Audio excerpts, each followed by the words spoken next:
bolo fantasticky, pretože som veľmi dlho čakal na túto príležitosť, na toto Euro, aby som ho mohol hrať, aby som bol zdravý a aby som to mohol plnohodnotne absolvovať.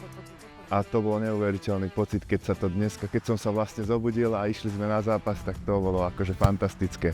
Nemať obavu, strach z toho, že ideme hrať, ale práve tá druhá strana, aby sme si to užili a hlavne, aby sme ukázali tie naše najlepšie výkony, aby sme boli dobre nastavení.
Do Turecka samozrejme všetci sme odchádzali s veľkými očakávaniami. Potvrdilo sa, že celkovo úroveň sa zvyšuje z jedného mesiaca na druhý. Boli perfektné ihriska, veľa kvalitných súperov. Boje boli veľmi ťažké a tie rozdiely sú minimálne, takže je veľmi maličký rozdiel medzi úspechom a neúspechom v tom ponímaní, ako my, že sme mali najvyššie ciele. Bolo dobré, že sa naplnili ciele v mužskej kategórii, bohužiaľ smolu mali dievčatá ešte pred nami a v seniorskej kategórii naozaj jeden kop nás oddelil od finále, takže je to trošku také trpké, ale pri tom poznám tých súperov, tak časom je to, hádam, v poriadku, lebo naozaj tá konkurencia je veľmi silná.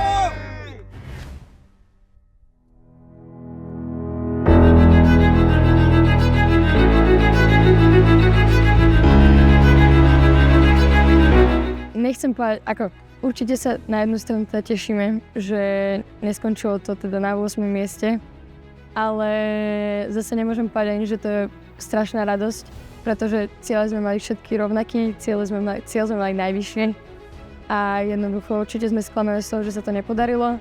Zároveň sme radi, že sa teda podarilo aspoň zachrániť to 5. miesto.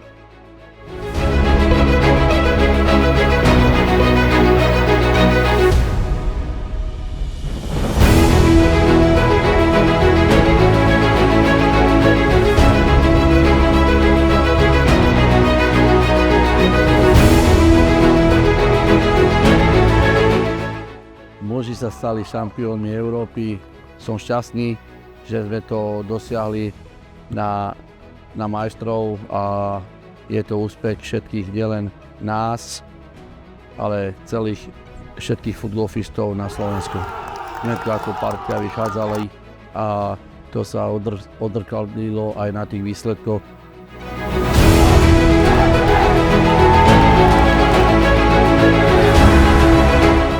Sme sme naučení na vysokú úroveň a chvála Bohu, tento rok potvrdil naozaj vysokú úroveň slovenského futgolfu vo všetkých kategóriách, vo všetkých rebríčkoch svetovej úrovne, pretože robíme s mládežou, robíme aj ženská kategória sa rozrastá, juniorskú túru sme mali ako jediní na svete. Rozbehli sme súťaž stredných škôl v Bratislavskom a Nitrianskom kraji. Toto všetko je na podporu a na rozvoj do budúcna zamerané a v tom mienime pokračovať, takže vôbec sa nebojím o budúcnosť.